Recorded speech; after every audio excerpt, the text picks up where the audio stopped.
தமிழ்நாடு அரசு திரைப்பட மானியம் கொடுக்கறதுக்காக கிட்டத்தட்ட 300 தயாரிப்பாளர்களுக்காக சின்ன சின்ன படங்கள் பண்ண தயாரிப்பாளர்களுக்காக மானியம் அனௌன்ஸ் பண்ணியிருந்தாங்க. 2015 22 வரைக்கும் அந்த எல்லாம் இப்போ நான் அதில் மெம்பராக இருக்கேன். எல்லாம் படமெல்லாம் பார்த்து சேங்ஷன் பண்ணியாச்சு.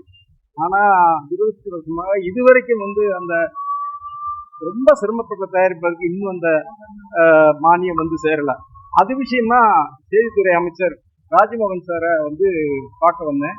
ரொம்ப ஒரு 1/2 hour ஒரு 1 hour அவருக்கு ஃபுல்லாக டிஸ்கஸ் பண்ணேன். நான் டிஸ்கஸ் பண்ணுறதுக்கு மெயின் ரீசன் நடிகர் விஷால் கூட. காரணம் என்னன்னா, அவர் சொல்லியிருந்தாரு, புதுசாக இருக்கிற அமைச்சருக்கு இவருக்கு ஏதாவது தெரியுமா, ஒன்றும் தெரியல, விஜய் சார் யோசனை பண்ணியிருக்கலாம், அவரே அந்த பதவி எடுத்திருக்கலாம் அப்படின்னு.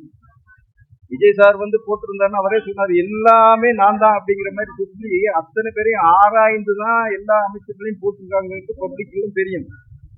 சரி, விஷால் சொன்னாருன்னு சொல்லி கொஞ்சம் பார்ப்போம்னு சொன்னா, சார் அதிசயமான விஷயம், ராஜ்மோகன் சார் செய்தித்துறை அமைச்சராக இருக்கிறது பின்னத்தில் வச்சிருக்காரு எல்லா கருத்துக்களையும், திரைப்படம் சம்பந்தப்பட்ட எல்லா விஷயங்களையும்.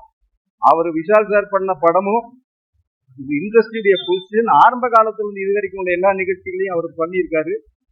முதலமைச்சர் விஜய் சார் ஒரு தகுதியான மிகச்சிறந்த நுட்பறிவு உடைத்த ஒரு செய்தித்துறை அமைச்சரை தேர்வு செய்திருக்கிறார் என்பதை நான் இதன் சொல்லிக் கொடுக்கிறேன். காரணம் என்னன்னா, எனக்கு நான் ஃபர்ஸ்ட் கூட வசந்தகால பறவை 91 இருந்தே எனக்கு எக்ஸ்பீரியன்ஸ் இது சினிமாவில். அதுக்கு முன்னே நான் அசிஸ்டன்ட் டைரக்டர் நிறைய பண்ணியிருக்கேன்.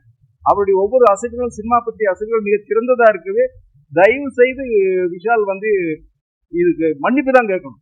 காரணம் என்னன்னா, மிகச்சிறந்த வகையில அமைச்சரவை நடந்து கொண்டிருக்கிறது. எல்லா விஷயங்களும் இன்னைக்கால கூட பார்த்தா ஒரு அமைச்சர் போய் பப்ளிக்ல போய் பணம் வாங்கினாங்க, அது சம்பந்தப்பட்ட போய் நேரடியாக செய்யறாங்க. நம்ம வாழ்த்தணும். ரெண்டாவது கமல் சார் சொன்ன மாதிரி டைம் கொடுக்கணும் சார். யாரு என்னன்னு நீங்க புரிஞ்சிக்காம திடுதுப்புன்னு மைக் இருக்குன்னு சொல்லி எதை வேணாலும் தயவுசெய்து சொல்லிடக்கூடாது.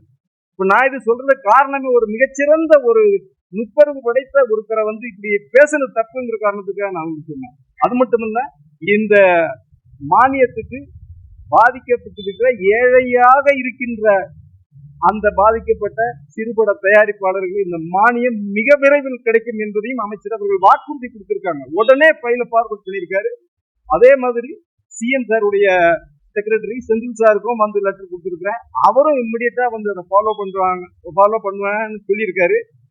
முதலமைச்சர் அவர்கள் கண்டிப்பா இந்த சிறுபட தயாரிப்பாளர்களுக்கு உதவுவார் என்பதை கண்கூடாக மிக சிறந்த ஒரு அப்ரோச்சோட எனக்கு சொன்னாங்க.